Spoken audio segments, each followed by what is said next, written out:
ಸೃಷ್ಟಿಯ ಆದಿಯಲ್ಲಿ ದೇವರು ತನಗಾಗಿ ಒಂದು ಶರೀರವನ್ನು ಸೃಷ್ಟಿಸಿ, ಆ ಶರೀರದಲ್ಲಿ ಆತನು ದೇವದೂತರಿಗೂ ಹಳೆಯ ಒಡಂಬಡಿಕೆಯ ಪ್ರವಾದಿಗಳಿಗೂ ಕಾಣಿಸಿಕೊಂಡನೆಂದು ಈ ಸಂದೇಶದ ಮೊದಲನೇ ಭಾಗದಲ್ಲಿ ನೋಡಿದೆವು.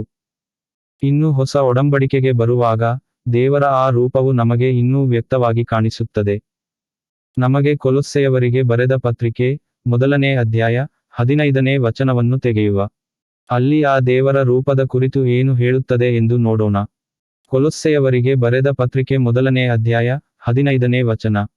ಆತನು ಅಂದರೆ ಯೇಸು ಕ್ರಿಸ್ತನು ಅದೃಶ್ಯನಾದ ದೇವರ ಪ್ರತಿರೂಪನೂ ಪ್ರತಿಯೊಂದು ಸೃಷ್ಟಿಗೆ ಜ್ಯೇಷ್ಠನೂ ಆಗಿದ್ದಾನೆ. ಆಮೇನ್. ಈ ಸಂದೇಶದ ಪ್ರಾರಂಭದಲ್ಲಿ ತಂದೆಯಾದ ದೇವರು ಅದೃಶ್ಯನಾಗಿದ್ದಾನೆಂದು ನಾವು ನೋಡಿದೆವು. ಈಗ ನಾವು ಓದಿದ ವಚನವು ನಮಗೆ ಏನು ಹೇಳುತ್ತದೆ? ಆತನು ಅಂದರೆ ಯೇಸು ಕ್ರಿಸ್ತನು ಆ ಅದೃಶ್ಯನಾದ ದೇವರ ಪ್ರತಿರೂಪವಾಗಿದ್ದಾನೆ. ಪ್ರತಿರೂಪ ಅಂದರೆ ಏನು? ಉದಾಹರಣೆಗೆ, ಈವರೆಗೂ ನಿಮ್ಮ ತಂದೆಯನ್ನು ನೋಡದ ನಿಮ್ಮ ಸ್ನೇಹಿತನೊಬ್ಬನು ಅವರನ್ನೊಮ್ಮೆ ನೋಡಬೇಕೆಂದು ನಿಮ್ಮಲ್ಲಿ ಕೇಳಿಕೊಳ್ಳುತ್ತಾನೆ. ಆಗ ನೀವು ನಿಮ್ಮ ತಂದೆಯನ್ನು ಅವನ ಬಳಿಗೆ ಕರೆದುಕೊಂಡು ಹೋಗಿ ತೋರಿಸುವ ಬದಲು ನೀವು ನಿಮ್ಮ ತಂದೆಯ ಒಂದು ಫೋಟೋವನ್ನು ತೆಗೆದು ಅವರಿಗೆ ಕಳುಹಿಸಿಕೊಡುತ್ತೀರಾ. ಈಗ ನೀವು ಕಳುಹಿಸಿಕೊಟ್ಟ ಫೋಟೋವು ಅದು ನಿಮ್ಮ ತಂದೆಯ ಪ್ರತಿರೂಪವಾಗಿದೆ. ಆದರೆ ಯಥಾರ್ಥವಾದ ನಿಮ್ಮ ತಂದೆಯು ನಿಮ್ಮ ಬಳಿಯಲ್ಲಿಯೇ ಇದ್ದಾರೆ. ಈಗ ನಿಮ್ಮ ಸ್ನೇಹಿತನು ನಿಮ್ಮ ತಂದೆಯ ಪ್ರತಿರೂಪವನ್ನು ನೋಡಿ ನಿಮ್ಮ ತಂದೆಯ ರೂಪವು ಹೀಗೆ ಇದೆ ಎಂದು ತಿಳಿದುಕೊಳ್ಳುತ್ತಾನೆ. ಈಗ ನೀವು ನಿಮ್ಮ ಸ್ನೇಹಿತನಿಗೆ ಕಳುಹಿಸಿಕೊಟ್ಟ ನಿಮ್ಮ ತಂದೆಯ ಪ್ರತಿರೂಪವು ನಿಮ್ಮ ತಂದೆಯನ್ನು ಎರಡು ವ್ಯಕ್ತಿಗಳಾಗಿ ಮಾಡುತ್ತದೆಯೋ? ಖಂಡಿತವಾಗಿಯೂ ಇಲ್ಲ. ಅದೇ ರೀತಿ ಯೇಸು ಕ್ರಿಸ್ತನು ಆ ಅದೃಶ್ಯನಾದ ದೇವರ ಪ್ರತಿರೂಪವಾಗಿದ್ದಾನೆಂದು ವಚನವು ನಮಗೆ ಹೇಳುತ್ತದೆ. ಅಂದರೆ ಅದೃಶ್ಯನಾದ ದೇವರನ್ನು ಯಾರೂ ಎಂದೂ ಕಂಡವರಿಲ್ಲ. ಅದೇ ರೀತಿ ಇನ್ನು ಮುಂದೆಯೂ ಯಾರಿಂದಲೂ ಕಾಣಲು ಸಾಧ್ಯವೂ ಇಲ್ಲ. ಅಂತಹ ದೇವರು ತನ್ನನ್ನು ತಾನು ಒಂದು ರೂಪದಲ್ಲಿ ತೋರ್ಪಡಿಸಲು ತೀರ್ಮಾನಿಸಿದನು. ಅದಕ್ಕಾಗಿ ಆತನು ಸೃಷ್ಟಿಯ ಆದಿಯಲ್ಲಿ ಮೊತ್ತಮೊದಲಾಗಿ ಒಂದು ಶರೀರವನ್ನು ಸೃಷ್ಟಿಸಿ ಆ ಶರೀರದ ಮೂಲಕ ದೃಶ್ಯವಾಗುತ್ತಾನೆ. ಹಳೆಯ ಒಡಂಬಡಿಕೆಯಲ್ಲಿ ಕೆಲವು ಪ್ರವಾದಿಗಳಿಗೆ ಆತನು ಆ ಶರೀರದಲ್ಲಿ ದೃಶ್ಯವಾದನೆಂದು ಈ ಸಂದೇಶದ ಪ್ರಾರಂಭದಲ್ಲಿ ನೋಡಿದೆವು.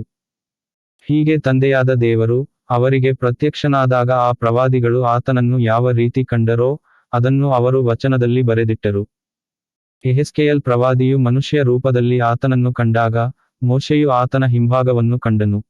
ಯೆಶಾಯ ಪ್ರವಾದಿಯು ಆತನನ್ನು ಸಿಂಹಾಸನಾರೂಢನಾಗಿರುವುದನ್ನು ಕಂಡಾಗ ಆಮೋಸ್ ಪ್ರವಾದಿಯು ಆತನು ಯಜ್ಞವೇದಿಯ ಮೇಲೆ ನಿಂತಿರುವುದನ್ನು ಕಂಡನು. ಹೀಗೆ ಹಳೆಯ ಒಡಂಬಡಿಕೆಯಲ್ಲಿ ಕೆಲವು ಪ್ರವಾದಿಗಳು ಮಾತ್ರ ಆತನನ್ನು ಕಂಡರು. ಇನ್ನು ಹೊಸ ಒಡಂಬಡಿಕೆಗೆ ಬರುವಾಗ ಆತನು ತನಗಾಗಿ ನಿರ್ಮಿಸಿದ ಆ ಶರೀರವು ರಕ್ತ ಮಾಂಸವನ್ನೊಳಗೊಂಡ ಮನುಷ್ಯವತಾರವನ್ನು ಪಡೆದುಕೊಂಡು ಯೇಸು ಕ್ರಿಸ್ತನಾಗಿ ಈ ಲೋಕದಲ್ಲಿ ಪ್ರತ್ಯಕ್ಷನಾದನು. ಯೇಸುವಿನ ಕುರಿತು ಯೋಹಾನನು ಬರೆದ ಸುವಾರ್ತೆ ಅದರ 1ನೇ ಅಧ್ಯಾಯದಲ್ಲಿ ಹೀಗೆ ಹೇಳುತ್ತದೆ. ಆದಿಯಲ್ಲಿ ವಾಕ್ಯವಿದ್ದನು. ಆ ವಾಕ್ಯವು ದೇವರೊಂದಿಗೆ ಇದ್ದನು. ಆ ವಾಕ್ಯವು ದೇವರಾಗಿದ್ದನು. ಆತನೇ ಆದಿಯಲ್ಲಿ ದೇವರೊಂದಿಗೆ ಇದ್ದನು. ಇದಲ್ಲದೆ ಆ ವಾಕ್ಯವಾಗಿರುವಾತನು ಶರೀರಧಾರಿಯಾಗಿ ಕೃಪೆಯಿಂದಲೂ ಸತ್ಯದಿಂದಲೂ ತುಂಬಿ ನಮ್ಮ ಮಧ್ಯದಲ್ಲಿ ವಾಸಮಾಡಿದನು. ಆದಿಯಲ್ಲಿ ವಾಕ್ಯವಿದ್ದನು. ವಾಕ್ಯವೆಂಬಾತನು ಯೇಸುಕ್ರಿಸ್ತನಾಗಿದ್ದಾನೆಂದು ಪ್ರಕಟಣೆ 19ನೇ ಅಧ್ಯಾಯ ಅದರ 13ನೇ ವಚನದಲ್ಲಿ ಹೇಳುತ್ತದೆ. ಆತನ ಹೆಸರು ದೇವರ ವಾಕ್ಯವೆಂದು ಕರೆಯಲ್ಪಡುತ್ತದೆ. ಆ ವಾಕ್ಯವು ದೇವರೊಂದಿಗೆ ಇದ್ದನು. ಯಾವ ರೀತಿಯಲ್ಲಿ ವಾಕ್ಯವಾಗಿರುವ ಯೇಸು ಕ್ರಿಸ್ತನು ದೇವರೊಂದಿಗೆ ಇದ್ದನು? ಆ ಅದೃಶ್ಯನಾದ ದೇವರ ಕಾಣುವ ರೂಪದಲ್ಲಿ ಆತನು ದೇವರೊಂದಿಗೆ ಇದ್ದನು. ಆ ವಾಕ್ಯವು ದೇವರಾಗಿದ್ದನೆಂದು ಮುಂದಿನ ವಚನವು ನಮಗೆ ಹೇಳುತ್ತದೆ. ಹೌದು, ಯೇಸುವು ದೇವರೇ ಆಗಿದ್ದನು. ಅಲ್ಲದೆ ಆತನು ದೇವರಲ್ಲಿ ಎರಡನೇ ವ್ಯಕ್ತಿಯೋ ಮೂರನೇ ವ್ಯಕ್ತಿಯೋ ಆಗಿರಲಿಲ್ಲ. ಬದಲಾಗಿ ಆತನೇ ದೇವರಾಗಿದ್ದನು. ಇದಲ್ಲದೆ ಆ ವಾಕ್ಯವಾಗಿರುವಾತನು ಶರೀರಧಾರಿಯಾಗಿ ಕೃಪೆಯಿಂದಲೂ ಸತ್ಯದಿಂದಲೂ ತುಂಬಿ ನಮ್ಮ ಮಧ್ಯದಲ್ಲಿ ವಾಸಮಾಡಿದನು. ವಾಕ್ಯವಾಗಿರುವ ಯೇಸು ಕ್ರಿಸ್ತನು ನಮ್ಮಂತಹ ರಕ್ತ ಮಾಂಸವನ್ನೊಳಗೊಂಡ ಮನುಷ್ಯನಾಗಿ ಈ ಲೋಕದಲ್ಲಿ ವಾಸಿಸಿದನು. ಆದುದರಿಂದ ಯೇಸು ಕ್ರಿಸ್ತನನ್ನು ದೇವರಲ್ಲಿ ಎರಡನೇ ವ್ಯಕ್ತಿಯೆಂದೋ ಮೂರನೇ ವ್ಯಕ್ತಿಯೆಂದೋ ಅನ್ನದೆ ಆತನೇ ಅದೃಶ್ಯನಾದ ದೇವರ ಪ್ರತಿರೂಪವಾಗಿದ್ದಾನೆಂದು ವಚನವು ನಮಗೆ ಹೇಳುತ್ತದೆ. ಈಗ ಯಾರಿಂದಲೂ ಎಂದಿಗೂ ಕಾಣಲು ಸಾಧ್ಯವಿಲ್ಲದ ಆ ಅದೃಶ್ಯನಾದ ದೇವರನ್ನು ಯೇಸು ಕ್ರಿಸ್ತನ ಮುಖಾಂತರ ನಮಗೆ ನೋಡಬಹುದು. ಹೀಗೆ ಅದೃಶ್ಯನಾದ ದೇವರು ಯೇಸು ಕ್ರಿಸ್ತನ ಮುಖಾಂತರ ಇತರರಿಗೆ ಪ್ರಕಟವಾದನಾದರೂ ಆ ಯಥಾರ್ಥವಾದ ತಂದೆಯಾದ ದೇವರು ಅಂದಿಗೂ ಇಂದಿಗೂ ಎಂದೆಂದಿಗೂ ಅಲ್ಲಿ ಯಾರೂ ಸಮೀಪಿಸಲಾರದಂತಹ ಬೆಳಕಿನಲ್ಲಿ ಜೀವಿಸುತ್ತಾ ಇದ್ದಾನೆ. ಆತನನ್ನು ಆತನಿರುವ ಆ ಯಥಾರ್ಥ ಸ್ಥಿತಿಯಲ್ಲಿ ಈವರೆಗೂ ಯಾರೂ ಎಂದೂ ಕಂಡವರಿಲ್ಲ. ಅದೇ ರೀತಿ ಇನ್ನು ಮುಂದೆಯೂ ಯಾರಿಂದಲೂ ಕಾಣಲು ಸಾಧ್ಯವೂ ಇಲ್ಲ. ಆತನನ್ನು ನಾವು ನೋಡಬೇಕಾದರೆ ಆತನ ಪ್ರತಿರೂಪವಾಗಿರುವ ಯೇಸು ಕ್ರಿಸ್ತನ ಮೂಲಕವಾಗಿಯೇ ನೋಡಬೇಕಾಗಿದೆ ಹೊರತು ನೇರವಾಗಿ ಆತನನ್ನು ನೋಡಲು ಸಾಧ್ಯವಿಲ್ಲ. ಈ ಒಂದು ಉದ್ದೇಶದಿಂದ ಆತನು ಯೇಸುವನ್ನು ತನ್ನ ಪ್ರತಿರೂಪವಾಗಿ ಸೃಷ್ಟಿಯ ಆದಿಯಲ್ಲಿ ಸೃಷ್ಟಿಸಿದನು.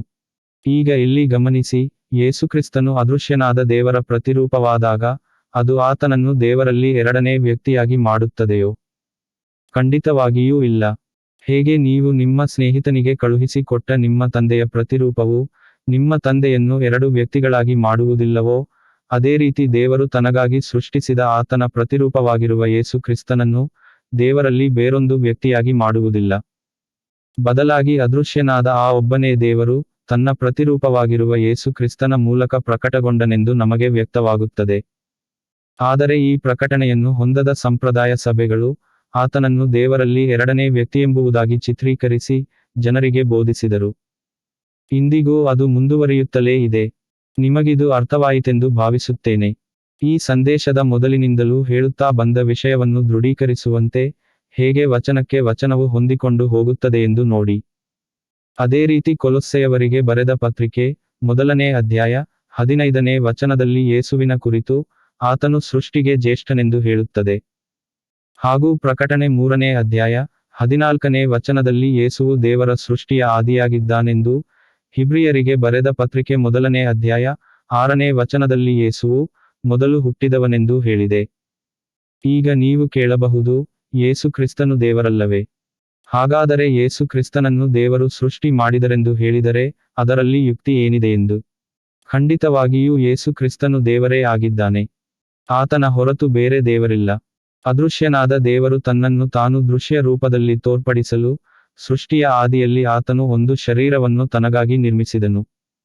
ಅದೇ ಶರೀರವು ನಮ್ಮಂತಹ ರಕ್ತ ಮಾಂಸವನ್ನೊಳಗೊಂಡ ಶರೀರದಲ್ಲಿ ಯೇಸುವಾಗಿ ಈ ಭೂಮಿಗೆ ಬಂದನು. ಆದರೆ ನಾವು ಯಾವಾಗಲೂ ಯೇಸು ಕ್ರಿಸ್ತನು ಎಂದು ಹೇಳುವಾಗ ಆತನ ದೇಹದ ಕುರಿತೇ ಚಿಂತಿಸುತ್ತೇವೆ. ಅದೃಶ್ಯನಾದ ದೇವರು ಕಾಣುವ ರೂಪದಲ್ಲಿ ಬರಲು ಒಂದು ಶರೀರವನ್ನು ನಿರ್ಮಿಸಿದನು ಸರಿ. ಆದರೆ ಆತನು ಆ ಶರೀರದಲ್ಲಿ ವಾಸಿಸದಿದ್ದರೆ ಅದು ಎಂದೂ ದೇವರಾಗಲು ಸಾಧ್ಯವಿಲ್ಲ. ಈಗ ವಿಜ್ಞಾನಿಗಳು ಅನೇಕ ಮನುಷ್ಯರನ್ನು ಹೋಲುವ ರೋಬೋಟ್ಗಳನ್ನು ನಿರ್ಮಿಸುತ್ತಾರೆ. ಆದರೆ ಅವು ಎಂದಿಗೂ ಮನುಷ್ಯರಾಗಲು ಸಾಧ್ಯವಿಲ್ಲ. ಯಾಕೆಂದರೆ ಅದರೊಳಗೆ ದೇವರದ್ದೇ ಆದ ಒಂದು ಆತ್ಮ ಮತ್ತು ಪ್ರಾಣವು ಇಲ್ಲದಿರುವುದೇ ಕಾರಣ. ಅದೇ ರೀತಿ ಒಬ್ಬ ಮನುಷ್ಯನ ದೇಹದೊಳಗೆ ಆತ್ಮ ಮತ್ತು ಪ್ರಾಣವು ನೆಲೆಗೊಳ್ಳದಿದ್ದರೆ ಅದು ಕೇವಲ ಒಂದು ಮೃತ ಶರೀರವಾಗಿದೆ ಅಷ್ಟೇ. ಹಾಗೆಯೇ ದೇವರು ತನಗಾಗಿ ಒಂದು ಶರೀರವನ್ನು ನಿರ್ಮಿಸಿ ಆತನು ಅದರಲ್ಲಿ ಜೀವಿಸದಿದ್ದರೆ ಅದು ದೇವರಾಗಲು ಸಾಧ್ಯವಿಲ್ಲ. ಆದುದರಿಂದ ಯೇಸು ಕ್ರಿಸ್ತನು ಎಂದು ಅನ್ನುವಾಗ ಯೇಸುವೆಂಬ ದೇಹದ ಒಳಗಿರುವ ಆ ಅದೃಶ್ಯನಾದ ದೇವರನ್ನು ನಾವು ನೋಡಬೇಕಾಗಿದೆ. ಯೇಸುವಿನ ದೇಹ ಮತ್ತು ಆತನೊಳಗಿರುವ ಆ ದೇವರ ಆತ್ಮ ಮತ್ತು ಪ್ರಾಣ ಇವುಗಳು ಒಟ್ಟು ಸೇರಿ ಯೇಸು ಕ್ರಿಸ್ತನನ್ನು ದೇವರಾಗಿ ಮಾಡುತ್ತದೆ. ಯೇಸು ಕ್ರಿಸ್ತನೆಂಬುವುದು ತಂದೆಯಾದ ದೇವರ ಹೆಸರಾಗಿದೆ. ಹಳೆಯ ಒಡಂಬಡಿಕೆಯಲ್ಲಿ ದೇವರಿಗೆ ಯೆಹೋವ, ಯೆಹೋವ ರಾಫ, ಯೆಹೋವ ಶಾಲೋಮ್, ಏಳೋಹಿಮ್, ಎಲ್ ಶಡಾಯ್ ಹೀಗೆ ಹಲವು ಹೆಸರುಗಳಿದ್ದವು. ಆದರೆ ಹೊಸ ಒಡಂಬಡಿಕೆಯಲ್ಲಿ ಎಲ್ಲಿಯೂ ದೇವರಿಗೆ ಯೆಹೋವ ದೇವರೆಂದೋ ಯೆಹೋವ ರಾಫಾ ಎಂದೋ ಕರೆಯುವುದಿಲ್ಲ. ಬದಲಾಗಿ ಇಂದು ನಾವು ನಮ್ಮ ದೇವರನ್ನು ಕರೆಯುವುದು ಯೇಸು ಕ್ರಿಸ್ತನೆಂಬ ನಾಮದಲ್ಲಿಯೇ. ಇದು ಜೆಕಾರ್ಯನ ಪ್ರವಾದನೆಯ ಪುಸ್ತಕದಲ್ಲಿ ಪ್ರವಾದಿಸಲ್ಪಟ್ಟದ್ದೂ ಆಗಿದೆ. ಅದೇನೆಂದರೆ, ಕರ್ತನು ಭೂಮಿಗೆಲ್ಲಾ ಅರಸನಾಗಿರುವನು, ಆ ದಿನದಲ್ಲಿ ಕರ್ತನು ಒಬ್ಬನೇ ಇರುವನು. ಆತನ ಹೆಸರು ಒಂದೇ. ಇಂದು ನಮ್ಮ ದೇವರು ತಿಳಿಯಲ್ಪಡುವುದು ಆ ಒಂದೇ ಹೆಸರಿನಿಂದ. ಆ ಹೆಸರು ಕರ್ತನಾದ ಯೇಸು ಕ್ರಿಸ್ತನು ಎಂಬುದಾಗಿದೆ. ಈ ಹೆಸರಿನ ಮುಂದೆಯೇ ಸ್ವರ್ಗ ಮರ್ತ್ಯ ಪಾತಾಳಗಳಲ್ಲಿರುವವರೆಲ್ಲರೂ ಅಡ್ಡಬಿದ್ದು ಯೇಸು ಕ್ರಿಸ್ತನನ್ನು ಕರ್ತನೆಂದು ಅರಿಕೆ ಮಾಡುವರು. ಆದುದರಿಂದ ಯೇಸು ಕ್ರಿಸ್ತನು ದೇವರಲ್ಲಿ ಎರಡನೇ ವ್ಯಕ್ತಿಯೋ ಮೂರನೇ ವ್ಯಕ್ತಿಯೋ ಅಲ್ಲ. ಬದಲಾಗಿ ಆತನೇ ಸ್ವತಃ ತಂದೆಯಾದ ದೇವರಾಗಿದ್ದಾನೆ. ಆದರೆ ಯೇಸು ಕ್ರಿಸ್ತನು ಮನುಷ್ಯ ಕುಲದ ಪಾಪ ಪರಿಹಾರಕ್ಕಾಗಿ ನಮ್ಮಂತಹ ರಕ್ತ ಮಾಂಸವನ್ನೊಳಗೊಂಡ ಮಾನವ ರೂಪದಲ್ಲಿ ಈ ಭೂಮಿಗೆ ಬಂದು ಪ್ರತಿಯೊಂದು ವಿಷಯಕ್ಕೂ ತಂದೆಯಾದ ದೇವರಲ್ಲಿ ಪ್ರಾರ್ಥಿಸುವಾಗ ಜನರಿಗೆ ಆತನನ್ನು ಯೇಸು ಕ್ರಿಸ್ತನೇ ತಂದೆಯಾದ ದೇವರೆಂದು ಅಂಗೀಕರಿಸಲು ಸಾಧ್ಯವಾಗಲಿಲ್ಲ. ಆದುದರಿಂದ ಅವರು ಯೇಸು ಕ್ರಿಸ್ತನನ್ನು ದೇವರಲ್ಲಿ ಎರಡನೇ ವ್ಯಕ್ತಿಯನ್ನಾಗಿ ಮಾಡಿದರು. ದೇವರಲ್ಲಿ ಎರಡನೇ ವ್ಯಕ್ತಿಯಾಗಿರುವ ಯೇಸುವು ಮೊದಲನೇ ವ್ಯಕ್ತಿಯಾಗಿರುವ ತಂದೆಯಲ್ಲಿ ಪ್ರಾರ್ಥಿಸುತ್ತಾನೆ. ಆಗ ಮೊದಲನೇ ವ್ಯಕ್ತಿಯಾಗಿರುವ ತಂದೆಯು ಎರಡನೇ ವ್ಯಕ್ತಿಯಾಗಿರುವ ಯೇಸುವಿನ ಪ್ರಾರ್ಥನೆಯನ್ನು ಕೇಳಿ ಆತನ ಪ್ರಾರ್ಥನೆಗೆ ಉತ್ತರಿಸುತ್ತಾರೆಂಬ ಆಲೋಚನೆಗೆ ಬಂದರು ಮತ್ತು ತ್ರಿಯೇಕತ್ವವನ್ನು ಪ್ರಾರಂಭಿಸಿದರು. ಇಂದಿಗೂ ಜನರು ಅದನ್ನೇ ನಂಬುತ್ತಿದ್ದಾರೆ. ಟ್ರಿನಿಟಿಯನ್ನು ನಂಬುವ ನೀವು ಸಹ ಯೇಸುವೇ ತಂದೆಯಾದ ದೇವರಾಗಿದ್ದರೆ ಆತನು ಸರ್ವವನ್ನೂ ಸೃಷ್ಟಿಸಬಲ್ಲ ಸರ್ವಶಕ್ತನಾದ ದೇವರಲ್ಲವೋ? ಹಾಗಾದರೆ ಈ ಭೂಮಿಯಲ್ಲಿದ್ದಾಗ ಯಾತಕ್ಕಾಗಿ ಆತನು ಪ್ರತಿಯೊಂದು ವಿಷಯಕ್ಕೂ ತಂದೆಯಲ್ಲಿ ಪ್ರಾರ್ಥಿಸಬೇಕೆಂಬುದಾಗಿ ಚಿಂತಿಸಬಹುದು? ಅದಕ್ಕೆ ಕಾರಣವು ಈ ಭೂಮಿಗೆ ಬಂದ ಯೇಸು ಕ್ರಿಸ್ತನನ್ನು ತಪ್ಪಾಗಿ ತಿಳಿದುಕೊಂಡಿರುವುದರಿಂದಲೇ ಆಗಿದೆ. ಯೇಸು ಕ್ರಿಸ್ತನು ಸ್ವರ್ಗದಲ್ಲಿದ್ದಾಗ ಆತನು ಸರ್ವವನ್ನೂ ಸೃಷ್ಟಿಸಬಲ್ಲ ಸರ್ವಶಕ್ತನಾದ ದೇವರಾಗಿದ್ದನು. ಆದರೆ ಆತನು ಈ ಭೂಮಿಗೆ ಬಂದಾಗ ಅದೇ ಸರ್ವಶಕ್ತನಾದ ದೇವರಾಗಿರದೆ ನಮ್ಮಂತಹ ರಕ್ತ ಮಾಂಸವನ್ನೊಳಗೊಂಡ ಬರೀ ಮನುಷ್ಯನಾಗಿ ಬಂದನೆಂದು ವಚನವು ನಮಗೆ ತಿಳಿಸುತ್ತದೆ. ಫಿಲಿಪ್ಪಿಯದವರಿಗೆ ಬರೆದ ಪತ್ರಿಕೆ 2ನೇ ಅಧ್ಯಾಯವನ್ನು ತೆರೆದು ಅದರ 5ನೇ ವಚನದಿಂದ ಓದುವ. ಕ್ರಿಸ್ತ ಯೇಸುವಿನಲ್ಲಿದ್ದ ಮನಸ್ಸೇ ನಿಮ್ಮಲ್ಲಿ ಇರಲಿ. ಆತನು ದೇವಸ್ವರೂಪನಾಗಿದ್ದರೂ ದೇವರಿಗೆ ಸರಿಸಮಾನನಾಗಿರುವೆನೆಂದೆಣಿಸದೆ ತನ್ನನ್ನು ಬರಿದು ಮಾಡಿಕೊಂಡು ದಾಸನ ರೂಪವನ್ನು ಧರಿಸಿಕೊಂಡಾಗ ಮನುಷ್ಯರ ಹೋಲಿಕೆಯಲ್ಲಿ ಮಾಡಲ್ಪಟ್ಟನು. ಹೀಗೆ ಆತನು ಆಕಾರದಲ್ಲಿ ಮನುಷ್ಯನಾಗಿ ಕಾಣಿಸಿಕೊಂಡಾಗ ತನ್ನನ್ನು ತಗ್ಗಿಸಿಕೊಂಡು ಮರಣವನ್ನು, ಅಂದರೆ ಶಿಲುಬೆಯ ಮರಣವನ್ನಾದರೂ ಹೊಂದುವಷ್ಟು ವಿಧೇಯನಾದನು. ಈ ಕಾರಣದಿಂದ ದೇವರು ಆತನನ್ನು ಅತ್ಯುನ್ನತವಾಗಿ ಏರಿಸಿ ಎಲ್ಲಾ ಹೆಸರುಗಳಿಗಿಂತ ಉನ್ನತವಾದ ಹೆಸರನ್ನು ಆತನಿಗೆ ದಯಪಾಲಿಸಿದ್ದಾನೆ. ಆದ್ದರಿಂದ ಪರಲೋಕದಲ್ಲಿಯೂ ಭೂಲೋಕದಲ್ಲಿಯೂ ಪಾತಾಳದಲ್ಲಿಯೂ ಇರುವ ಪ್ರತಿಯೊಬ್ಬರೂ ಯೇಸುವಿನ ಹೆಸರಿನಲ್ಲಿ ಅಡ್ಡಬಿದ್ದು ಯೇಸು ಕ್ರಿಸ್ತನೇ ಪ್ರಭುವೆಂದು ಹೇಳುವರು. ಇದರಿಂದ ತಂದೆಯಾದ ದೇವರಿಗೆ ಮಹಿಮೆ ಉಂಟಾಗುವುದು. ಯೇಸು ಕ್ರಿಸ್ತನು ಸ್ವರ್ಗದಲ್ಲಿರುವಾಗ ಆತನು ದೇವರಲ್ಲಿ 2ನೇ ವ್ಯಕ್ತಿಯೋ ಅಥವಾ 3ನೇ ವ್ಯಕ್ತಿಯೋ ಆಗಿರಲಿಲ್ಲ. ಬದಲಾಗಿ ಆತನು ದೇವರಿಗೆ ಸರಿಸಮಾನನಾಗಿದ್ದನು. ಯಾಕೆಂದರೆ ಆತನು ಆ ಅದೃಶ್ಯನಾದ ದೇವರ ಕಾಣುವ ರೂಪವಾಗಿದ್ದನು. ಆದರೆ ಆತನು ಮನುಷ್ಯಕುಲದ ಪಾಪ ಪರಿಹಾರಕ್ಕಾಗಿ ಈ ಲೋಕಕ್ಕೆ ಬಂದಾಗ ಆತನು ತನ್ನ ಎಲ್ಲಾ ಪದವಿಗಳನ್ನೂ ಅಧಿಕಾರಗಳನ್ನೂ ಅಲ್ಲಿಯೇ ಬಿಟ್ಟು ತನ್ನನ್ನು ಸಂಪೂರ್ಣವಾಗಿ ಬರಿದು ಮಾಡಿಕೊಂಡು ನಮ್ಮಂತಹ ಸಾಧಾರಣ ಮನುಷ್ಯನಾಗಿ ಬಂದನು. ಅಂದರೆ ಸ್ವರ್ಗದಲ್ಲಿರುವಾಗ ಆತನು ಸಂಪೂರ್ಣವಾಗಿ ಅದೃಶ್ಯನಾದ ದೇವರಿಗೆ ಸರಿಸಮಾನನಾಗಿದ್ದನು. ಆದರೆ ಆತನು ಲೋಕಕ್ಕೆ ಬಂದಾಗ ಸಂಪೂರ್ಣ ದೇವರಾಗಿದ್ದ ಆತನು ನಮ್ಮಂತಹ ಸಂಪೂರ್ಣ ಮನುಷ್ಯನಾದನು. ದೇವರದ್ದಾದ ಯಾವುದೇ ಪದವಿಗಳೋ ಅಧಿಕಾರಗಳೋ ಆತನಿಗೆ ಇರಲಿಲ್ಲ. ಅದನ್ನೆಲ್ಲ ಅಲ್ಲಿಯೇ ಬಿಟ್ಟು ಬಂದಿದ್ದನು. ಆದುದರಿಂದ ಭೂಮಿಯಲ್ಲಿರುವಾಗ ಆತನಿಗೆ ಆ ಅದೃಶ್ಯನಾದ ದೇವರಲ್ಲಿ ಪ್ರಾರ್ಥಿಸಬೇಕಾಯಿತು. ಆದರೆ ಅನೇಕರಿಗೆ ಇದನ್ನು ಗ್ರಹಿಸಿಕೊಳ್ಳಲು ಸಾಧ್ಯವಾಗುವುದಿಲ್ಲ. ಆದುದರಿಂದ ಈ ಭೂಮಿಗೆ ಬಂದ ಯೇಸುವನ್ನು ತಪ್ಪಾಗಿ ತಿಳಿದುಕೊಂಡಿದ್ದಾರೆ. ಆದರೆ ಆತನು ದೇವಸ್ವರೂಪನಾಗಿದ್ದರೂ ದೇವರಿಗೆ ಸರಿಸಮಾನನಾಗಿರುವೆನೆಂದೆಣಿಸದೆ ತನ್ನನ್ನು ಬರಿದು ಮಾಡಿಕೊಂಡು ದಾಸನ ರೂಪವನ್ನು ಧರಿಸಿಕೊಂಡಾಗ ಮನುಷ್ಯರ ಹೋಲಿಕೆಯಲ್ಲಿ ಮಾಡಲ್ಪಟ್ಟನೆಂದು ವಚನವು ಹೇಳುತ್ತದೆ. ಅಂದರೆ ಆತನು ಈ ಭೂಮಿಗೆ ಬಂದಾಗ ದೇವರದ್ದಾದ ಯಾವುದೇ ಪದವಿಗಳಿಲ್ಲದೆ ನಮ್ಮಂತಹ ಬರೀ ಮನುಷ್ಯನಾಗಿ ಬಂದನೆಂದು ವಚನವು ತಿಳಿಸುತ್ತದೆ. ಯೇಸುವು ತನ್ನ ಶಿಷ್ಯರಿಗೆ, ನಾನು ನನ್ನ ತಂದೆಯ ಬಳಿಯಿಂದ ಬಂದಿದ್ದೇನೆ, ನನ್ನ ತಂದೆಯು ಸ್ವರ್ಗದಲ್ಲಿ ಇದ್ದಾರೆ, ನಾನು ನನ್ನ ತಂದೆಯ ಬಳಿಗೆ ಹಿಂತಿರುಗಿ ಹೋಗುತ್ತೇನೆ ಎಂದೆಲ್ಲ ತನ್ನ ಶಿಷ್ಯರಿಗೆ ಬೋಧಿಸುತ್ತಿರುವಾಗ ಈಗ ಟ್ರಿನಿಟಿ ನಂಬುವವರಿಗೆ ಇರುವಂತಹದ್ದೇ ಸಂಶಯವು ಅವರಿಗೂ ಬರುತ್ತದೆ. ಅವರಲ್ಲಿ ಒಬ್ಬನಾದ ಫಿಲಿಪ್ಪನು ಅದನ್ನು ನೇರವಾಗಿ ಯೇಸುವಿನಲ್ಲಿ ಕೇಳಿಯೇ ಕೇಳುತ್ತಾನೆ. ಅದನ್ನೊಮ್ಮೆ ಓದುವ. ಯೋಹಾನನು ಬರೆದ ಸುವಾರ್ತೆ 14ನೇ ಅಧ್ಯಾಯ 8ನೇ ಮತ್ತು 9ನೇ ವಚನ. ಫಿಲಿಪ್ಪನು ಆತನಿಗೆ, ಕರ್ತನೇ, ತಂದೆಯನ್ನು ನಮಗೆ ತೋರಿಸು, ನಮಗೆ ಅಷ್ಟೇ ಸಾಕು ಅಂದನು. ಯೇಸು ಅವನಿಗೆ, ಫಿಲಿಪ್ಪನೇ, ನಾನು ನಿಮ್ಮ ಸಂಗಡ ಇಷ್ಟು ಕಾಲ ಇದ್ದರೂ ನೀನು ನನ್ನನ್ನು ತಿಳಿಯಲಿಲ್ಲವೋ? ನನ್ನನ್ನು ನೋಡಿದವನು ತಂದೆಯನ್ನು ನೋಡಿದ್ದಾನೆ. ಹಾಗಾದರೆ ತಂದೆಯನ್ನು ನಮಗೆ ತೋರಿಸು ಎಂದು ನೀನು ಹೇಳುವುದು ಹೇಗೆ? ಯೇಸುವು ತನ್ನ ತಂದೆಯ ವಿಷಯದಲ್ಲಿ ಹೇಳುತ್ತಲೇ ಇರುವಾಗ ಫಿಲಿಪ್ಪನು ಆತನಲ್ಲಿ ನೇರವಾಗಿ ಹೀಗೆ ಕೇಳಿಕೊಳ್ಳುತ್ತಾನೆ, ನೀನು ಹೇಳುವಂತಹ ನಿನ್ನ ಆ ತಂದೆಯನ್ನೊಮ್ಮೆ ನಮಗೆ ತೋರಿಸು, ನಮಗೆ ಅಷ್ಟೇ ಸಾಕು. ಇನ್ನೂ ಉಳಿದದ್ದೆಲ್ಲ ಆ ತಂದೆಯಲ್ಲಿಯೇ ಕೇಳಿಕೊಳ್ಳುವ ಎಂದು ಆತನು ಚಿಂತಿಸಿರಬಹುದು. ಅದು ಏನೇ ಆಗಲಿ, ಆಗ ಯೇಸು ಅವನಿಗೆ ಕೊಟ್ಟ ಉತ್ತರವೇನಾಗಿತ್ತು? ಅಯ್ಯೋ ಫಿಲಿಪ್ಪನೇ, ಇಲ್ಲಿ ನನ್ನನ್ನು ನೋಡು. ನನ್ನನ್ನು ನೋಡಿದವನು ಆ ಅದೃಶ್ಯನಾದ ತಂದೆಯನ್ನು ನೋಡಿದವನಾಗಿದ್ದಾನೆ. ಹಾಗಾದರೆ ತಂದೆಯನ್ನು ನಮಗೆ ತೋರಿಸು ಎಂದು ನೀನು ಹೇಳುವುದು ಹೇಗೆ? ತಂದೆಯು ಅಲ್ಲಿ ಯಾರೂ ಸಮೀಪಿಸಲಾರದಂತಹ ಬೆಳಕಿನಲ್ಲಿ ಜೀವಿಸುತ್ತಾ ಇದ್ದಾನೆ. ಆತನನ್ನು ಈವರೆಗೂ ಯಾರೂ ನೋಡಲಿಲ್ಲ, ಇನ್ನು ಮುಂದೆಯೂ ಯಾರಿಂದಲೂ ಕಾಣಲು ಸಾಧ್ಯವೂ ಇಲ್ಲ. ಯಾಕೆಂದರೆ ಆತನು ಅದೃಶ್ಯನಾಗಿದ್ದಾನೆ. ನಿನಗೆ ತಂದೆಯನ್ನು ನೋಡಬೇಕೋ? ನನ್ನನ್ನು ನೋಡು. ನಾನು ಆ ಯಾರೂ ಎಂದೂ ಕಾಣದ, ಯಾರಿಂದಲೂ ಕಾಣಲು ಸಾಧ್ಯವಿಲ್ಲದ, ಯಾರೂ ಸಮೀಪಿಸಲಾರದಂತಹ ಬೆಳಕಿನಲ್ಲಿ ಜೀವಿಸುವ ಆ ದೇವರ ಪ್ರತಿರೂಪವಾಗಿದ್ದೇನೆ. ಆತನನ್ನು ನೋಡಬೇಕಾದರೆ ನೀನು ನನ್ನನ್ನೇ ನೋಡಬೇಕೇ ಹೊರತು ಆತನನ್ನು ಕಣ್ಣಾರೆ ಯಾರಿಂದಲೂ ಕಾಣಲು ಸಾಧ್ಯವಿಲ್ಲ. ಯಾಕೆಂದರೆ ಆತನು ಅಲ್ಲಿ ಯಾರೂ ಸಮೀಪಿಸಲಾರದಂತಹ ಬೆಳಕಿನಲ್ಲಿ ಜೀವಿಸುತ್ತಿದ್ದಾನೆ. ಆತನನ್ನು ನೋಡಬೇಕಾದರೆ ನನ್ನನ್ನು ನೋಡು, ಆತನಲ್ಲಿಗೆ ಹೋಗಬೇಕೋ ನಾನೇ ಆತನಲ್ಲಿಗಿರುವ ಮಾರ್ಗವಾಗಿದ್ದೇನೆ. ನಾನು ಮತ್ತು ನನ್ನ ತಂದೆಯು ಒಂದೇ ಆಗಿದ್ದೇವೆ. ಇಬ್ಬರಲ್ಲ. ಈ ವಿಷಯಗಳು ಆತನ ಶಿಷ್ಯರಿಗೆ ಮೊದಲು ಅರ್ಥವಾಗಲಿಲ್ಲ. ಆದರೆ ಪವಿತ್ರಾತ್ಮವು ಅವರ ಮೇಲೆ ಬಂದಾಗ ಅವರು ಇದನ್ನೆಲ್ಲ ಗ್ರಹಿಸಿಕೊಂಡರು. ಪವಿತ್ರಾತ್ಮನ ವಿಷಯಕ್ಕೆ ಬಂದರೆ, ಪವಿತ್ರಾತ್ಮನು ದೇವರಲ್ಲಿ ಮೂರನೇ ವ್ಯಕ್ತಿಯೋ? ಪವಿತ್ರಾತ್ಮ ಅಂದರೇನು? ಪವಿತ್ರನಾದವನ ಅಥವಾ ಪರಿಶುದ್ಧನಾದವನ ಆತ್ಮ. ಪವಿತ್ರನಾದವನು ಅಥವಾ ಪರಿಶುದ್ಧನಾದವನು ಯಾರು? ಅದು ಕೇವಲ ದೇವರೇ ಆಗಿದ್ದಾನೆ. ಬೇರೆ ಯಾರೂ ಪರಿಶುದ್ಧರಾದವರು ಇಲ್ಲ. ಆದುದರಿಂದ ಪವಿತ್ರಾತ್ಮ ಎನ್ನುವುದು ಪವಿತ್ರನಾದ ದೇವರ ಆತ್ಮವೇ ಆಗಿದೆ. ಸಮಯದ ಅಭಾವತೆಯಿಂದ ಪವಿತ್ರಾತ್ಮನ ಕುರಿತು ಇನ್ನೊಂದು ವಿಡಿಯೋದಲ್ಲಿ ವಚನದ ಮೂಲಕವಾಗಿ ವಿವರವಾಗಿ ವಿವರಿಸುತ್ತೇನೆ.